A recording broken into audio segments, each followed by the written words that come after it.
Assalamualaikum warahmatullahi wabarakatuh. Ketemu lagi dengan saya Basuki Utomo Channel. Semoga Bapak Ibu, saudara-saudara, Mas Mbak, dan kakak adik semua dalam keadaan sehat dan selalu dalam lindungan Allah Subhanahu wa Ta'ala. Sebentar lagi kita akan memasuki Pilpres 2024. Katanya sih pesta demokrasi, tetapi akibatnya sungguh bikin frustasi. Beda pilihan, itulah demokrasi yang sesungguhnya. Nyatanya membuat kita saling bermusuhan dan saling menjelekkan pilihan presiden yang satu dengan yang lainnya. Kadang itu adalah fakta, tapi lebih banyak berisi hoax yang menyebabkan lawan terpuruk dan ambruk. Tidak peduli semua itu dilakukan, yang penting jagonya menang dengan gemilang. Setelah gontok-gontokan dan saling jotos-jotosan, para capres dan cawapres yang menang merangkul mereka yang kalah untuk dijadikan menterinya. Sedangkan rakyat sampai hari ini masih berdarah-darah dan sakit hati yang berkepanjangan. Sebenarnya apa gunanya demokrasi kalau semua orang frustasi, depresi, stres, dan gagal move on? Sedangkan para kandidat sudah berangkulan kayaknya teletabis. Para teletabis sudah berhasil membuat masyarakat pemilih saling bermusuhan dan membela calonnya dengan gigih, membela mereka tanpa mempedulikan keselamatan jiwanya. Ketika para teletabis sudah duduk di kursinya masing-masing, para konstituen duduk melamun dan merenung memandangi mereka yang berada di atas menara gading sambil berpikir apa yang harus mereka kerjakan untuk bisa makan esok hari.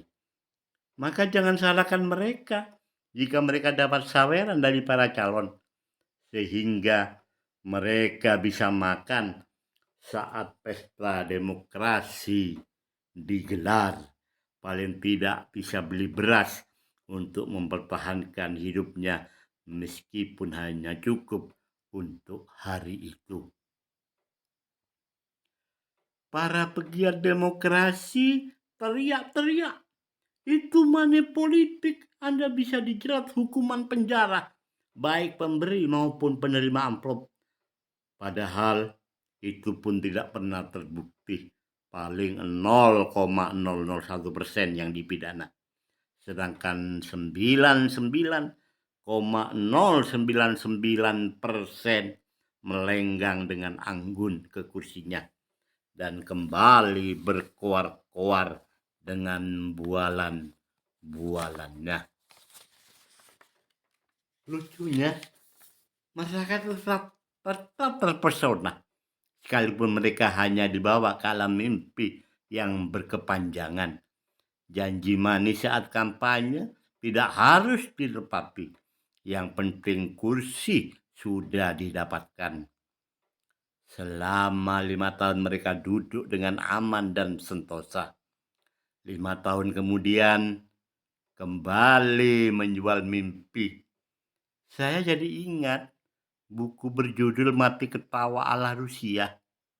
Ketika Nehru tiba di Moskow untuk sebuah kunjungan resmi, pada pukul 7 pagi ia keluar ke balkon penginapannya dan melihat kemacetan lalu lintas, bis dan tram yang penuh sesak dengan manusia. Siapa mereka? Nehru bertanya kepada Khrushchev. Mereka lah tuan dan pemilik negeri ini, jawab Khrushchev. Pukul 11 Nehru kembali ke balkon. Di jalanan ia menyaksikan beberapa limusin hitam meluncur dengan anggun. Dan siapa mereka? Nehru bertanya. Itulah kami, saut Khrushchev dengan nada bangga. Kami para hamba sahaya rakyat. Sepertinya hampir mirip dengan kita. rakyat Indonesia. Sebenarnya pesta demokrasi itu untuk siapa? Rakyat hanya dibuai dengan cerita-cerita kosong, dan setiap pemilu mereka berharap ada perubahan yang lebih baik dari calon yang mereka pilih. Tidak ada perubahan yang signifikan yang dirasakan oleh masyarakat. Money politik sangat menguntungkan masyarakat, paling tidak hanya untuk sekedar jajan bakso ketika pesta demokrasi. Daripada rakyat sudah capek-capek pilih tapi tidak dapat apa-apa. 50.000 cukup, sudah sangat berarti untuk masyarakat. Apalagi 100.000, mereka dengan senang hati mencoblos calon tertentu. Rugi memang, 5 tahun sekali hanya dapat 50.000. Daripada gigit jari, nggak dapat apa-apa. Untuk orang-orang tertentu, pilpres, pileg, dan pilkada memang cukup menjanjikan. Banyak cara untuk mendapatkan uang dari situ. Mungkin dari orderan sablon kaos, memasang banner, membuat banner dan memasangnya di jalan-jalan, atau membodohi calon-calon yang mau melakukan money politik.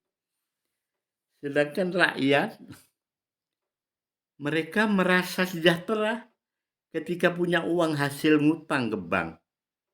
Pada waktu pelunasan mereka harus membayar lunas.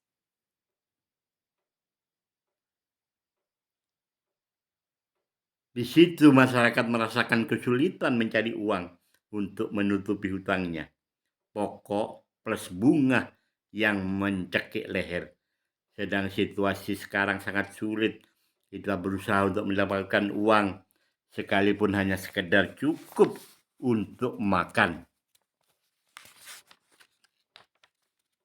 Pinjaman dari bank musnah begitu saja karena habis dipakai usaha yang tidak membuahkan hasil, hanya nambah hutang yang semakin menjerat leher.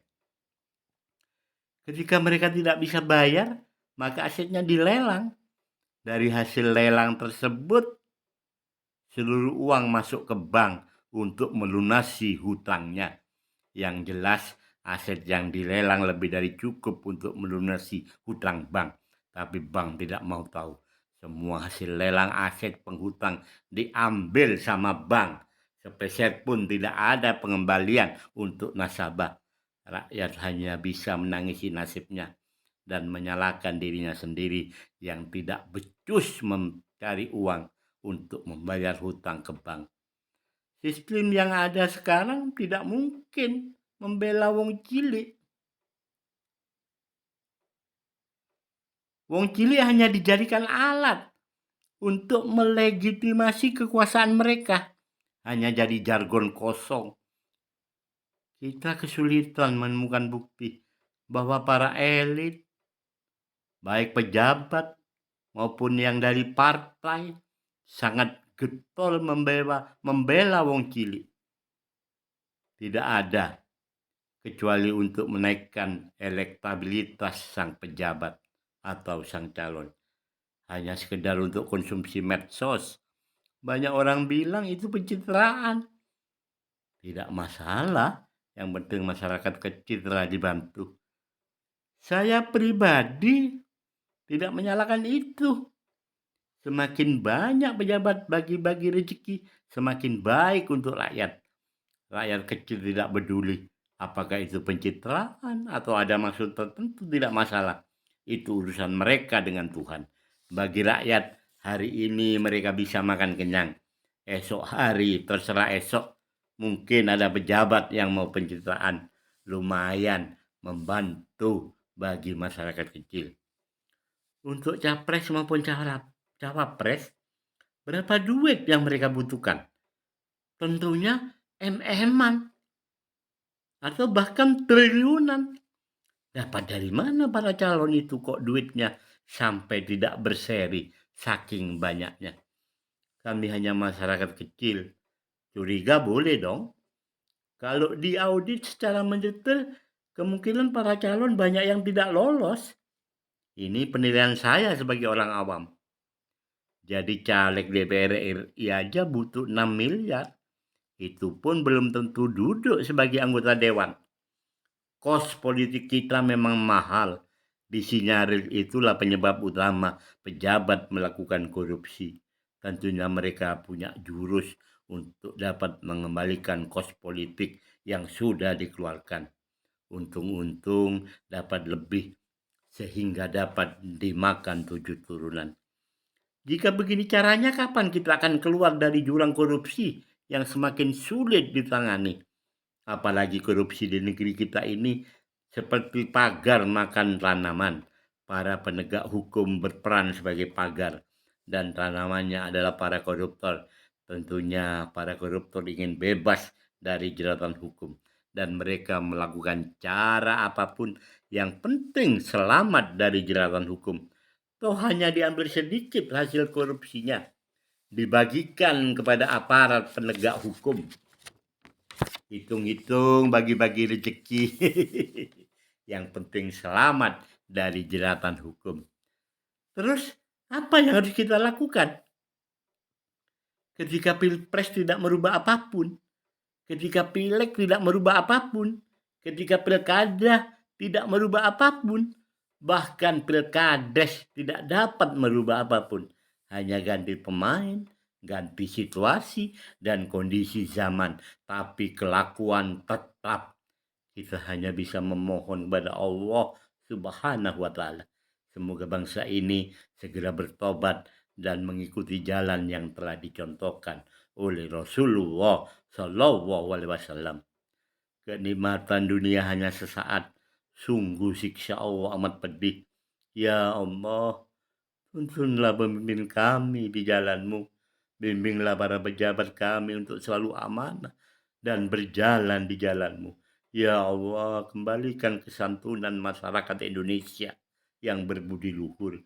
Ya Allah, turunkan rahmat-Mu sehingga kami bisa saling berkasih sayang kepada sesama manusia, baik yang seiman maupun yang tidak, baik yang pejabat maupun rakyat jelata, baik yang suka mencatut namamu meskipun itu bukan kehendak-Mu, baik yang mengatasnamakan agamamu sekalipun mereka tidak takwa-takwa amat kepadamu. Ya Allah, jadikanlah bangsa ini sebagai bangsa yang harmonis dan penuh kasih sayang kepada sesamanya. Ya Allah, kabulkanlah doa hamba-Mu yang hina ini. Amin, amin. Ya Rabbal Alamin.